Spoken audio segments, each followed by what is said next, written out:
कलकत्ता में निर्मम हत्याकांड और बलात्कार की घटना हुई है, उसमें भी कहीं न कहीं दोषियों को बचाने की कोशिश की जा रही है। हम सभी सरकारों से, चाहे वो किसी पार्टी के किसी दल के हो, हम मांग करते हैं कि कठोर से कठोर कानून बनाकर इन बलात्कारियों को सजा देनी चाहिए। और सरकार का ये कर्तव्य है। पिछले 12 साल पहले निर्भया हत्याकांड हुआ था, उस समय भी इन्होंने हमें वचन दिए थे कि अच्छा कठोर से कठोर कानून बनेगा।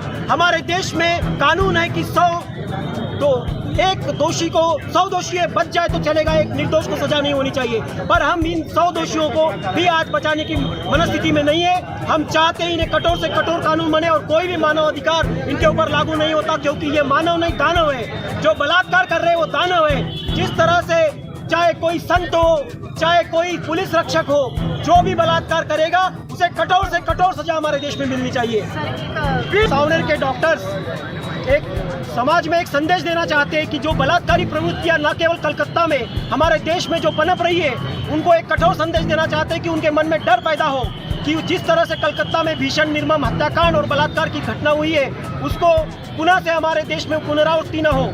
इसलिए हम भारत सरकार से चाहते हैं कि कठोर से कठोर कानून बनाकर उनको सजा देनी चाहिए और हर बलात्कारी को फांसी की सजा हो।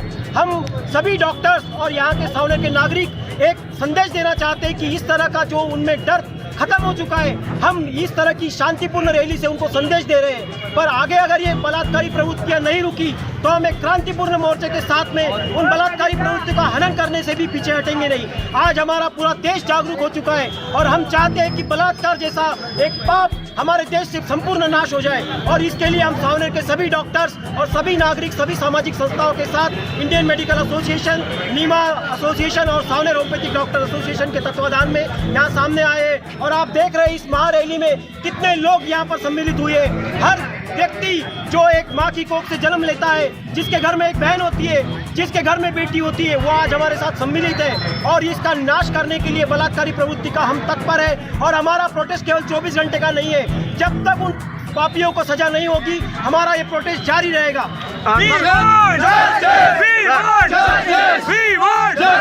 सर, सबसे पहले आप अपना परिचय दीजिए सर। आपका मैं डॉक्टर राहुल दाते सावनेर डॉक्टर एसोसिएशन के माध्यम से आप लोगों तक ये संदेश पहुंचा रहा हूं। और मेरे सभी सावनेर के डॉक्टर्स, इंडियन मेडिकल एसोसिएशन के, नीमा के और सावनेर होम्योपैथिक डॉक्टर एसोसिएशन के सभी डॉक्टर्स, हम तत्पर हैं उन पापियों को, उन दोषियों को सजा देने के लिए। सर, जैसे कि आपने देखा हमारे देश में लगातार रेप की घटनाएं बढ़ती चली जा रही, चाहे महिला हो, चाहे लड़की हो, चाहे छोटे मासूम बच्ची हो। एक दरिंदे उनको नोच नोच के खा रहे हैं। तो सर, क्या आप सरकार से क्या ऐसी मांग रखना चाहेंगे जिसके ऊपर सख्त कानून बने? हमारी भारत सरकार से भी मांग है और हमारी 29 राज्यों की सभी सरकारों से मांग है। हमारी सरकारें इस मामले में इच्छा शक्ति नहीं रखती है, उदासीन रवैया रखती है। कहीं न कहीं सरकार के कुछ गुर्गे उसमें शामिल होते हैं और इसी कारण बलात्कारियों को बचाने का काम किया जाता है। आज